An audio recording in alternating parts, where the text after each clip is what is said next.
তোমার কারণে। What nonsense! আমার জন্য বিক্রি করছো মানে কি? কেন তোমার মনে নেই? তোমার মনে নেই অফিসের সবার সামনে তুমি আমাকে ইনসাল্ট করে বলেছিলে যদি এক সপ্তাহের মধ্যে তোমাকে তোমার টাকা আমি ফেরত না দিই তাহলে তুমি আমাকে জেলে ভরবে। উফ, টাকা আর তোমার এত দরকার হয়েছে যে তুমি ভুলে গিয়েছিলে যে আমি তোমার হাজবেন্ড। এটা আমাদেরই গল্প। নামটা শুনলেই চোখের সামনে ভেসে ওঠে আবেগ, ভালোবাসা আর নিদারুণ এক বাস্তবতার ছবি। গত পর্বের ঠিক শেষ মুহূর্তে আমরা যা দেখেছি তা দেখার জন্য আমরা কেউই মানসিকভাবে প্রস্তুত ছিলাম না। সেই অবিশ্বাস্য মোড় আমাদের মনে হাজারো প্রশ্নের জন্ম দিয়েছে। কি হতে যাচ্ছে নীল আর অবন্তীর ভাগ্যে? কিংবা গল্পের সেই খলচরিত্রটি কি এবার সফল হবে তার ষড়যন্ত্রে? আমি জানি আপনারা গত কয়েক ঘণ্টা ধরে অধীর আগ্রহে অপেক্ষা করছেন এই প্রশ্নের উত্তর পেতে। সোশ্যাল মিডিয়া থেকে শুরু করে আমাদের কমেন্ট বক্স সবখানেই শুধু একই প্রশ্ন, পরের পর্বে কি হবে? আপনাদের এই উন্মাদনা আমাদের বাধ্য করেছে দ্রুত এই আপডেটটি নিয়ে আসতে। যারা আমাদের চ্যানেলের পুরনো এবং নিয়মিত সদস্য তারা ভালো করেই জানেন যে এই নাটকের যে কোনো এক্সক্লুসিভ আপডেট কিংবা নতুন এপিসোড সবার আগে আপনাদের কাছে পৌঁছে দেওয়ার দায়িত্ব আমরাই পালন করি। আমাদের ওপর আপনাদের এই ভরসা আমাদের প্রতিনিয়ত অনুপ্রাণিত করে। আর যারা আজ প্রথমবার আমাদের ভিডিও দেখছেন তাদের বলছি, সবার আগে সঠিক তথ্য এবং নতুন পর্বের আপডেট পেতে এখনই চ্যানেলটি সাবস্ক্রাইব করে দিন এবং পাশের বেল আইকনটি অল করে রাখুন, কারণ আমাদের চ্যানেল সাবস্ক্রাইব করা থাকলে আপনাকে আর কোথাও এই নাটকের জন্য খুঁজতে হবে না। বন্ধুরা, এবারের পর্বে গল্প এক ভয়াবহ এবং চরম নাটকীয় মোড় নিতে যাচ্ছে। আমি ব্যক্তিগতভাবে স্ক্রিপ্টের কিছু অংশ জানতে পেরেছি এবং বিশ্বাস করুন সেটা শোনার পর আমিও অবাক হয়ে গিয়েছি। গল্পের এমন এক গোপন রহস্য ফাঁস হতে যাচ্ছে যা দীর্ঘদিনের পুরনো সব হিসেব নিকেশ ওলটপালট করে দেবে। কারো দীর্ঘদিনের লালিত স্বপ্ন ধূলিসাৎ হয়ে যাবে, আবার কেউ হয়তো ফিরে পাবে তার হারিয়ে যাওয়া অধিকার। কিন্তু এই জয় পরাজয়ের খেলায় শেষ হাসি কে হাসবে সেটা জানতে হলে আপনাকে আজকের এপিসোডটি একদম শুরু থেকে শেষ পর্যন্ত দেখতেই হবে। এখন আসি একটি গুরুত্বপূর্ণ বিষয়। আপনারা অনেকেই জিজ্ঞেস করেন কেন আমরা সাথে সাথে ভিডিও দিচ্ছি না। আপনাদের বুঝতে হবে ইউটিউবের বর্তমান কপিরাইট আইন অত্যন্ত কড়া। সরাসরি নাটকের ভিডিও ক্লিপ ব্যবহার করা আমাদের চ্যানেলের জন্য অত্যন্ত ঝুঁকিপূর্ণ হতে পারে। আমরা চাই না আপনাদের প্রিয় এই প্ল্যাটফর্মটি কোনো বিপদে পড়ুক এবং আমাদের নিয়মিত যোগাযোগ বিচ্ছিন্ন হোক। তাই আপনাদের কথা মাথায় রেখে এবং চ্যানেলের নিরাপত্তা নিশ্চিত করে আমরা ভিডিওটি প্রসেস করছি। চূড়ান্ত খবর হল, সব জল্পনা কল্পনার অবসান ঘটিয়ে আজকের নাটকটি আমরা ঠিক আজ সন্ধ্যায় আমাদের চ্যানেলে আপলোড করতে যাচ্ছি। আমরা কারিগরি কাজগুলো শেষ করছি যাতে আপনারা সেরা কোয়ালিটিতে নাটকটি উপভোগ করতে পারেন। তবে যাওয়ার আগে আপনাদের কাছে একটি প্রশ্ন। আপনারা আজ কে কে এই নতুন এপিসোডটি দেখতে চান? আপনার নাম এবং আপনি কোথা থেকে ভিডিওটি দেখছেন তা এখনই কমেন্ট বক্সে লিখে জানান। আমরা দেখতে চাই এই নাটকটির ভক্তরা কতটা ছড়িয়ে আছে। আপনারা যত বেশি কমেন্ট করবেন এবং লাইক দেবেন আমরা তত বেশি উৎসাহিত হব দ্রুত ভিডিওটি পাবলিশ করতে। তাই আর দেরি না করে এখনই কমেন্ট করুন এবং আজকের সন্ধ্যার জন্য অধীর আগ্রহে প্রস্তুত থাকুন। দেখা হচ্ছে মূল পর্বে। ততক্ষণ ভালো থাকুন, সুস্থ থাকুন। ধন্যবাদ। বন্ধুরা, মানুষের জীবন যেমন বৈচিত্র্যময়, এটা আমাদেরই গল্প নাটকের প্রতিটি মোড়ও যেন ঠিক তেমনি বাস্তব আর হৃদয়স্পর্শী। গত পর্বের সেই শেষ দৃশ্যটি দেখার পর থেকে আমার নিজেরই রাতে ঘুম আসেনি। আমি জানি আপনারা যারা এই গল্পের সাথে মিশে গেছেন আপনাদের মনের ভেতর এখন ঝড়ের মতো প্রশ্ন ঘুরপাক খাচ্ছে। নীল কি পারবে অবন্তীকে সেই বিপদ থেকে উদ্ধার করতে, নাকি ভাগ্যের নিষ্ঠুর পরিহাসে সব তছনছ হয়ে যাবে? আপনারা আমাদের কমেন্ট বক্সে যে পরিমাণ ভালোবাসা দেখিয়েছেন এবং যেভাবে পরবর্তী পর্বের জন্য দাবি জানিয়েছেন তাতে আমরা সত্যিই অভিভূত। আপনাদের এই ভালোবাসার প্রতি সম্মান জানিয়েই আমরা দিনরাত কাজ করছি যাতে সবথেকে দ্রুত আপনাদের প্রিয় নাটকের আপডেট পৌঁছে দিতে পারি। একটি কথা আপনাদের মনে করিয়ে দিতে চাই, ইন্টারনেটের এই যুগে অনেক ভুয়ো খবর বা ভুল তথ্য ছড়ানো হয়, কিন্তু আপনারা জানেন আমাদের এই চ্যানেলটি সবসময় সত্য আর সঠিক তথ্য প্রদানে অঙ্গীকারবদ্ধ। যারা আমাদের দীর্ঘদিনের সাবস্ক্রাইবার তারা আমাদের এই সততার প্রমাণ পেয়েছেন বারবার।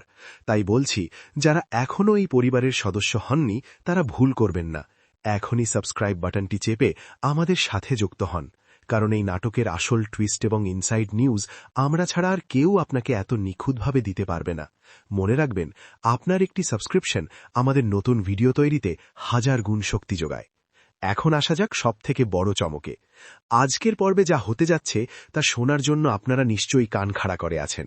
বিশ্বস্ত সূত্রে আমরা যা জানতে পেরেছি তাতে এবারের পর্বটি হবে পুরো সিরিজের সবথেকে ইমোশনাল রোলার কোস্টার। গল্পের এমন এক পুরনো চরিত্র হঠাৎ সামনে আসবে যাকে আমরা সবাই মৃত বলে জানতাম অথবা ভুলে গিয়েছিলাম। তার ফিরে আসা কি নীল আর অবন্তীর জীবনে আশীর্বাদ হবে নাকি অভিশাপ?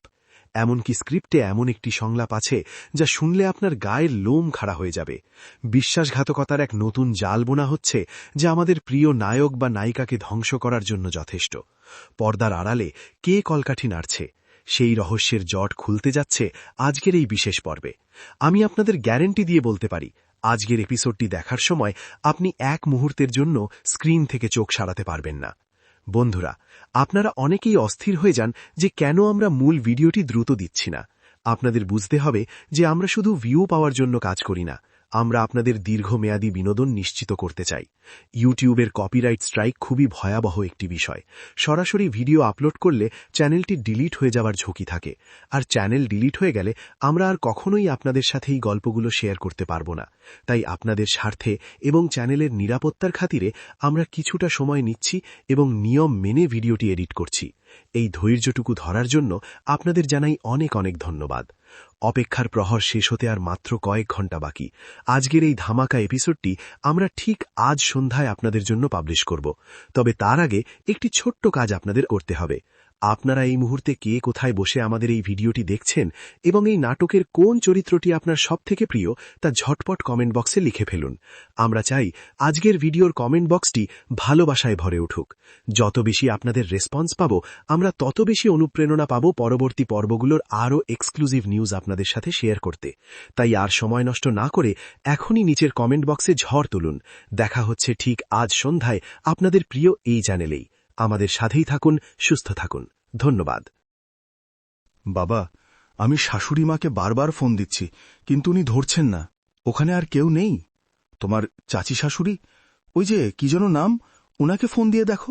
বাবা, আমার কাছে ওনার নম্বর নেই। ওহ, তাহলে ফারহানা, আর কি চাই তোমার? ফাহাদ ভাইকে আমাদের কাছ থেকে কেড়ে নিলে, এখন বাড়িটাও লিখিয়ে নিলে। কি? ফাহাদ ভাই মিথ্যা বলে মামার সই নিয়ে বাড়িটা বিক্রি করে দিয়েছে। আমাদের এখন থাকার জায়গাটুকুও নেই, তাই আমরা গ্রামে ফিরে এসেছি। এসবই তোমার জন্য হয়েছে সায়রা ভাবি।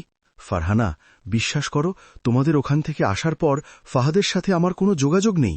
ও সম্ভবত মীরার সাথে আছে, ওই যে ওর অফিসের মেয়েটা। কি আজে বাজে কথা বলছো, এখন না জানার ভান করো না। আমি ভালো করেই জানি সব তোমার কারণেই হয়েছে। কি হচ্ছে এখানে? বাবা, শুনলাম ফাহাদ নাকি উনার বাবার বাড়ি বিক্রি করে দিয়েছে। বাড়ি বিক্রি করে দিয়েছে? ফাহাদ ভাই মিথ্যা বলে মামার সই নিয়ে বাড়ি বিক্রি করে দিয়েছে। ও সম্ভবত ওর অফিসের মীরার সাথে আছে। দাঁড়াও, বিক্রির ব্যাপারটা কি? ও কি সত্যিই চাচার জায়গা বিক্রি করে দিয়েছে? কি? চাচা কি জানেন?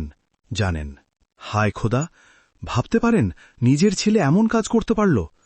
বাংলা সিনেমার ভিলেনও এমন করবে না। ও এটা কিভাবে করল?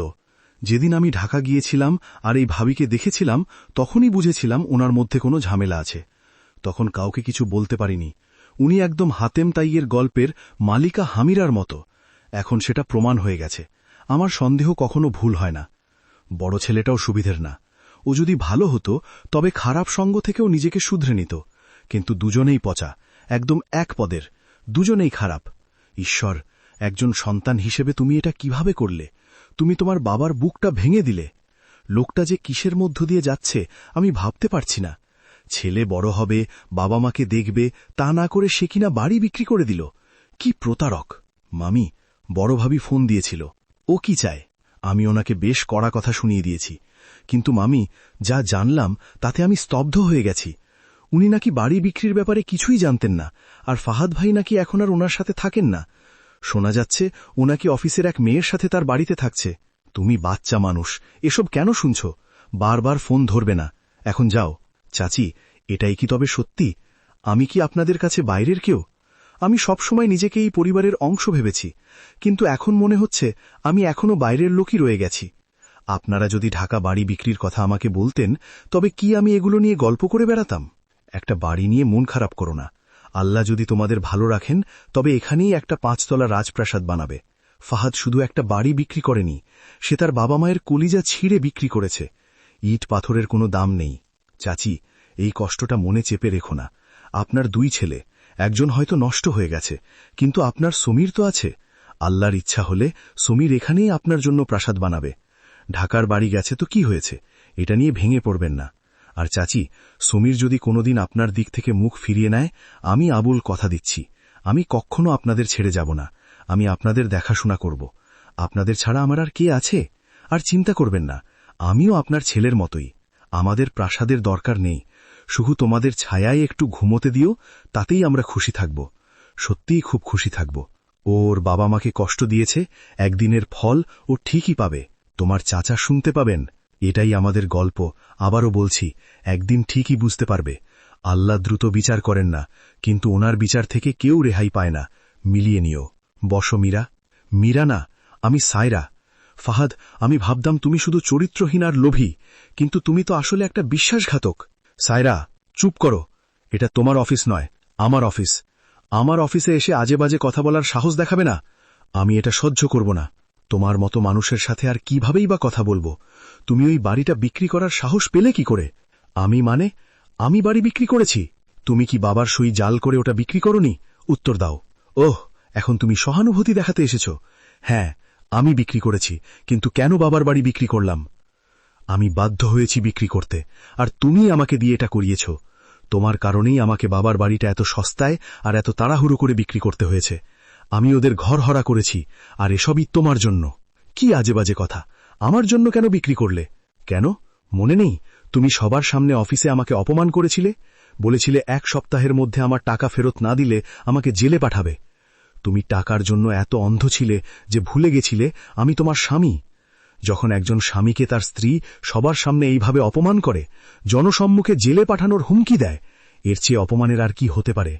যাই হোক, 7 দিনের মধ্যেই তো তোমার টাকা ফেরত দিয়েছি, তাই না? তবে এখন এত প্রশ্ন কেন? তুমি যা যা করেছ সব ভুলে গেছ, তাই না? আমি বেঁচে থাকতে তোমাকে ক্ষমা করব না। আমার তোমার ক্ষমার দরকার নেই। বের হও এখান থেকে, দূর হও। হ্যাঁ, দেখো ওনার অবস্থা, এখন সহানুভূতি দেখাচ্ছে। পানি? মুখ খোলো, মুখ খোলো। বিসমিল্লাহ। আর না প্লিজ, আর একটু পানি খাবে? না। আঞ্জুমান, কিছু বিছানাপত্র কেন? কি কিনব? বিছানা, বালিশ। লেপ আর বালিশ? ওগুলো তো আছেই। আরও কেন? মানুষজন আসবে, আত্মীয় স্বজনরা আসবে, আমাদের দরকার পড়বে। কবে থেকে আমাদের আত্মীয়রা এখানে এসে থাকা শুরু করল? অনেক আছে, দেখবে অনেক আত্মীয় আর চেনা জানা লোক আসবে। তোমার কাছে ক্যাশ টাকা আছে? ক্যাশ কেন লাগবে? নগদ টাকা তৈরি রেখো, খরচের জন্য লাগবে। লোকজন আসবে, খাওয়া দাওয়ার ব্যবস্থা করতে হবে, খরচ তো আছেই। আচ্ছা, ঠিক আছে, এখন ঘুমাও। আঞ্জুমান জি, মোবাইলে রিচার্জ করতে ভুলো না। মোবাইল কেন? মোবাইলে তো যথেষ্ট ব্যালেন্স আছে, আবার রিচার্জ কেন? ফোনে অনেক ক্রেডিট রেখো, তোমার অনেক ফোন করতে হবে। ঠিক কাকে ফোন করতে হবে? অনেককে ফোন করতে হবে। কিন্তু কেন? কি কি ফোন করার জন্য। ঠিক আছে, ঘুমাও। আমার বাবা আমাকে ওনার দোয়া দিয়ে গেছেন, সেই কারণেই আজ আমার এই ধন সম্পদ। কখনো নিজের বাবার সাথে বিশ্বাসঘাতকতা করো না বাবা। আমি তোমার জন্য কিছুই রেখে যেতে পারিনি বাবা, কিছুই না। আব্বা, আপনি এসব কেন বলছেন? কি বলছেন এসব? আমার কিছুর দরকার নেই, শুধু আপনাকে আর আম্মাকে চাই।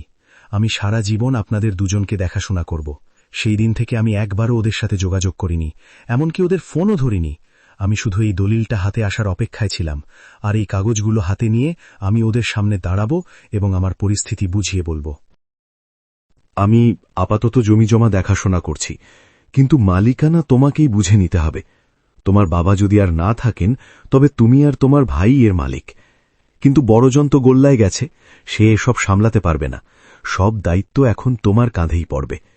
এই দেখো, চোখ খোলো, তোমার স্বামীর শেষমেশ ফিরে এসেছে বাবা। আব্বা, আবির, তোমার ফোন বন্ধ ছিল, কোনো যোগাযোগ ছিল না। তুমি কি পাগল হয়ে গেছো আবির? ভাইয়া, আমি আসলে না, আগে আমার কথা শোনো। তুমি আমার কি অবস্থা করেছো তোমার কোনো ধারণা আছে? ঠিক আছে, মানলাম তুমি সমস্যায় ছিলে, কিন্তু আমাকে একটা ফোন তো দিতে পারতে। তুমি না পারো, তোমার কোনো পরিচিত কেউ তো আমাকে জানাতে পারত। আমি কিসের মধ্যে দিয়ে গেছি তোমার কোনো ধারণা আছে? আমার বাবার বাড়ি, ওটা আমার বাবার বাড়ি ছিল। শুধু তোমার জন্য, তোমার কারণে আমাকে ওটা বিক্রি করতে হয়েছে। ভাইয়া, আমি তো সব বুঝিয়ে বলেছি, তোমার অন্তত এইটুকু বিশ্বাস রাখা উচিত ছিল। আমি সত্যি লজ্জিত, পরিস্থিতি আমার অনুকূলে ছিল না। আমি সত্যি দুঃখিত। শান্ত হও, এই নাও সব কাগজপত্র। আসার সময় আমি তোমাকে সব ডিটেলস ইমেল করে দিয়েছি। আমি মিস মীরাকেও ইমেল করেছি, চেক করে দেখো। তুমি চাইলে সব যাচাই করে নিতে পারো। সুখবর হলো মাত্র 6 মাসের মধ্যেই এটা আমাদের হাতে চলে আসবে, অর্থাৎ দ্বিগুণ লাভ। আর ওটা একটা ভুল বোঝাবুঝি ছিল, আমি সত্যিই দুঃখিত। তাই চিন্তার কিছু নেই, তুমি চাইলে ভেরিফাই করে নিতে পারো। আমি এটা এখনই বিক্রি করতে চাই। কি? আমার এটার আর দরকার নেই, আমার এখনই টাকা লাগবে। পারলে এখনই দাও। তুমি চাইলে 6 মাস পর বিক্রি করে দ্বিগুণ লাভ নিও, আমার লাভের দরকার নেই, আমি এখনই টাকা চাই। আচ্ছা, দেখছি। আবির, দয়া করে কিছু একটা করো, আমার টাকাটা চাই যে কোনোভাবে। আরেকবার ভেবে দেখো প্লিজ, অন্তত আমার জন্য এইটুকু করো প্লিজ। আচ্ছা, দেখছি, আমার টাকাটা চাই। দেখছি তো, কিছু একটা করো। আরে ভাই, কি বলছো এসব? যে সম্পত্তি কেনা হয়ে গেছে তা আমি কেন ফেরত দেব? মানুষ কখন সম্পত্তি বিক্রি করে? যখন টাকার দরকার হয়। আমার তো টাকার সমস্যা নেই। সত্যি বলতে আমি এখনই আরো 4টে বাড়ি কিনতে পারি। ভাইয়া, আপনি নিজেই বললেন মানুষ বিপদে পড়লে বাড়ি বিক্রি করে। আমি ঠিক সেই বিপদেই পড়েছিলাম, সেই কারণেই তাড়াহুড়ো করে আপনার কাছে বিক্রি করেছি। আর আপনি ভালো করেই জানেন সেই বিক্রিটা কিভাবে হয়েছিল। দয়া করে ভাইয়া, এটা আমার বাবার শেষ স্মৃতি, এই বাড়িটা আমার পরিবারের সবকিছু। এটা বিক্রি করার পর থেকে একদিনও আমি শান্তিতে ঘুমাতে পারিনি। অনেক কষ্ট করে সব গুছিয়েছি। দরকার হলে আমি আপনাকে আরো বেশি টাকা দেব, কিন্তু দয়া করে আমার বাবার শেষ স্মৃতিটা আমাকে ফিরিয়ে দিন প্লিজ ভাইয়া। এই বাড়িটা ফিরে না পেলে আমি বাবার মুখ দেখাতে পারবো না। আমাদের পরিবারটা আর কখনো এক হবে না। প্লিজ বাড়িটা ফিরিয়ে দিন, আমার বাবার বাড়িটা ফিরিয়ে দিন প্লিজ। ওনার স্মৃতি বলতে শুধু এটাই বেঁচে আছে। আমি বাবাকে ওনার ঘরটা ফিরিয়ে দিতে চাই প্লিজ ভাইয়া। যদি বাবার জন্য এটা করে থাকো তবে তাই হোক, কিন্তু খবরদার আমাকে টাকার অফার দেবে না। জ্যোতি, কি গাছে পানি দিতে পারোনি? তুমি পারো না? আরে আস্তে কথা বলো, গলা নামাও। আমার ভুল হয়েছে, ঠিক আছে? চাচা এখানে বসে আছেন আর সে ঝগড়া শুরু করেছে। তো উনি বসে আছেন তো কি হয়েছে? ঠিক আছে, ওকে, আমারই দোষ ছিল। তোমারই দোষ। সারাদিন গাছে পানি দিলে রান্নাটা করবে কে? আজ কি রাঁধবে? এই যে বাঁধাকপি। প্রতিবেলার খাবারের জন্য চাচিকে জিজ্ঞেস করে নিও, উনি যা খেতে চান সেটাই রাঁধবে। ওরা সবসময় এমনটাই করে। আমার এখানে খুব ভালো লাগছে মামা। সত্যি? হ্যাঁ, সমীর ভাই আসার পর থেকে পুরো জায়গাটা যেন প্রাণ ফিরে পেয়েছে। ওটা কোথায়? তুমি তো বেশ উপভোগ করছো। হ্যাঁ ফাতেমা, আমি একটা চাদর খুঁজে পাচ্ছি না। আগে জায়গাটা মরা মরা লাগছিল, এখন বেশ জমজমাট লাগছে। এখন ভালো লাগছে? অনেক ভালো। আর সমীরের বউ? এই যে পর্দা, বালিশের কাভারগুলো এখানে। চাদরটা কোথায় গেল? ওইটার ভেতরে। আমার এখন ভালো লাগছে। হ্যাঁ, এটাই। এখন তো বাইরেও বসতে পারছি। পেয়েছি, আমাকে ঠিক করতে দাও। ফারহানা? জি মামা, কি হয়েছে? মামা, সমীর ভাইয়া, কি হয়েছে? উনি পড়ে গেছেন, ধরো ওকে, ওখানে ধরো। কি হয়েছে? উনি ঠিক আছেন তো? আমি সাহায্য করছি। উনি কি নড়তে পারছেন? আল্লাহ আল্লাহ, ওনার কি মাথা ঘুরেছিল? এইভাবে এইভাবে ধরো। এই তো 1 মিনিট আগে ভালো ছিলেন। ম্যাডাম, আমাকে ডেকেছিলেন? হ্যাঁ মিস্টার জামশেদ। জি, মানুষ হিসেবে আমি কেমন? চমৎকার, আপনি অনেক ভালো মানুষ। সত্যি? জি ম্যাডাম। আপনি নিশ্চিত? জি ম্যাডাম। তাহলে মীরার এমন কি আছে যা আমার নেই? অহংকার। কি আপনার মনে হয় আমি অহংকারী?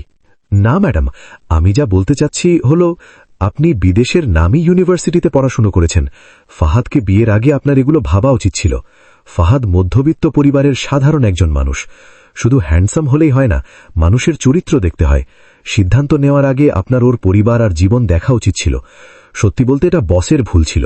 আপনাদের দুজনের একই ছাদের নিচে থাকতে পারবেন কিনা সেটা ওনার দেখা উচিত ছিল। উল্টে উনি বিয়েটা নিয়ে তাড়াহুড়ো করলেন। চকচক করলেই শোনা হয় না ম্যাডাম। ঠিক আছে, ধন্যবাদ, আপনি এখন যেতে পারেন। আসসালামু আলাইকুম।